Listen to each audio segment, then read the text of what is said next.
रंगाने जागल्या दराखोऱ्यातील शिळा अशा प्रकारे कुसुमाग्रजांनी या मराठी भाषेचं वर्णन केलेलं आहे। आणि आज आपल्या सर्वांकरता ही अतिशय आनंदाची गोष्ट आहे की आपली मराठी भाषा ही अभिजात भाषा म्हणून केंद्र सरकारच्या माध्यमातून पुन्हा एकदा अधोरेखित झाली आणि या संपूर्ण प्रवासाला 1 वर्ष पूर्ण झालेलं आहे। आणि म्हणूनच आज आपण पुन्हा एकदा सर्व लोक एकत्रित आलो आहोत। खरं म्हणजे माय मराठीचा सन्मान हा आपल्या सर्वांचा सन्मान आहे। अनेक शतक गावातून घरातून ज्या ओव्या गायला गेल्या त्या माऊलीचा हा सन्मान आहे। रामप्रहारी येणाऱ्या वासुदेवांचा हा सन्मान आहे। देवळातून गुंजणाऱ्या आरतीचा भजन कीर्तनाचा हा सन्मान आहे। संत परंपरेचा शाहिरांच्या पोवाड्याचा हा सन्मान आहे। संत ज्ञानेश्वरांच्या भावार्थ दीपिकेपासून तर बाबासाहेब आंबेडकरांच्या तत्वचिंतनापर्यंत सर्वच आमच्या विचारवंतांचा हा सन्मान आहे। आणि म्हणूनच आज आम्ही अतिशय गौरवाने सांगतो की आमची मराठी भाषा ही कालही अभिजात होती, आजही अभिजात आहे आणि उद्याही अभिजात राहील। आणि आता त्याला राजमान्यता मिळाली आहे याचा खऱ्या अर्थानं आपण सगळे गौरव करतो। आपल्याला कल्पना आहे की देशातली 4थी आणि जगातली 10वी सर्वाधिक बोलली जाणारी भाषा ही आपली मराठी भाषा आहे। आणि सगळ्यात महत्त्वाचं तर मराठी भाषा ही का महत्त्वाची आहे, ती कशी टिकली आहे या संदर्भात मोरे सरांनी अनेक गोष्टी आपल्याला सांगितल्या। पण आज मला असं वाटतं की एक त्यातली अतिशय गौरवाची गोष्ट काय आहे तर देशातल्या एकूण ग्रंथालयांपैकी 25% ग्रंथालय एकट्या महाराष्ट्रामध्ये आहेत। त्यामुळे ही जी काही या ठिकाणी साहित्याची गोडी आवड, विचारांची आवड ही जी मराठी माणसांनी जोपासली आणि ती पुढच्या पिढीपर्यंत नेण्याचा प्रयत्न केला, त्यामुळे खऱ्या अर्थानं आपली मराठी भाषा जी आहे ही सातत्याने या ठिकाणी समृद्ध होत राहिली आहे।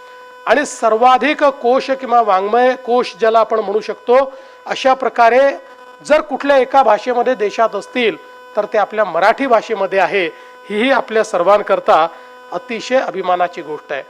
एक अजून गोष्ट जी मराठी भाषेला इतर भाषांपेक्षा वेगळेपण देते ती म्हणजे मराठी भाषेत होणारी साहित्य संमेलनं।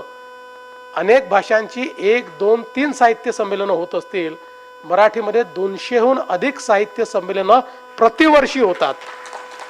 म्हणजे भाषेच्या विविध अंगांना, विविध ढंगांना, अगदी प्रमाण भाषेपासनं बोली भाषेपर्यंत, झाडी बोलीपासनं तर विद्रोही संमेलनापर्यंत सर्व प्रकारच्या विचारांना प्रतिपादित करणारी अशा प्रकारचे विविध व्यासपीठ उपलब्ध करून देणारी ही एकमेव अशा प्रकारची आमची मराठी भाषा आहे। आणि सगळ्यात महत्त्वाचं की आज डिजिटल जगामध्ये असतानाही आमच्या प्रत्येक काय झालं बाबा राहू दे ना, अच्छा आवाज त्याचा आहे हां, आमच्या प्रत्येक साहित्य संमेलनामध्ये करोडो रुपयाच्या साहित्याची पुस्तकांची विक्री आजही होते।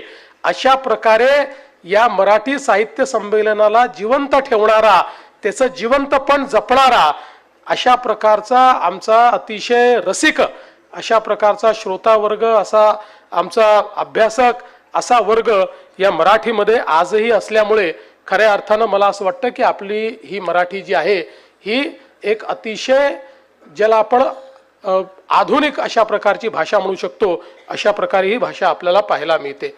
आणि सगळ्यात दुसरं महत्त्वाचं असं आहे की साहित्यासोबतच आपण जर बघितलं असेल तर आज देशामध्ये वेगवेगळ्या प्रकारे वेगवेगळ्या भाषांचं जे थिएटर होतं त्याच्यामध्ये आता काही प्रमाणात आपल्याला वेगवेगळ्या भाषांमध्ये कुठेतरी शिथिलता आलेली दिसते किंवा त्याचा प्रभाव कमी होताना दिसतो। पण मराठी रसिकांनी आमचं थिएटर जे आहे, अर्थातच नाट्यकर्मींनी देखील हे अतिशय चांगल्या प्रकारे जोपासलेलं आहे। आणि आज देशातल्या कुठल्याही व्यक्तीला तुम्ही जर विचारलं ज्याला याच्यामध्ये रस आहे तर तो असं म्हणतो की जेवढं समृद्ध मराठी थिएटर आहे तेवढं इतर दुसरं कुठलंही नाही.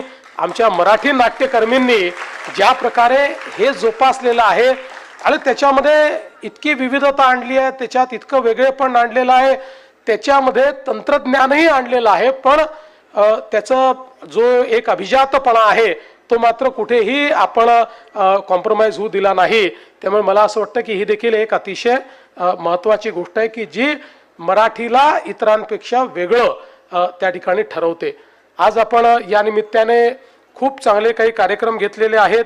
मला असं वाटतं सगळ्यात महत्त्वाचं आपण विशेष टपाल तिकीट आज या ठिकाणी आणि एन्व्हलप हा आपण त्याचं अनावरण केलं आहे. मी भारत सरकारचे आणि पोस्ट विभागाचे आभार मानतो, कारण शेवटी पोस्ट तिकीट किंवा एन्व्हलप निघणं ही एक प्रकारे त्या दिवसाचं महत्त्व, त्या घटनेचं महत्त्व ठरवणारी गोष्ट असते, कारण ती आपल्या देशाच्या इतिहासामध्ये आणि आपल्या इतिहासाच्या जो काही आपण रेकॉर्ड ठेवतो त्याच्यामध्ये ती अंकित होत असते.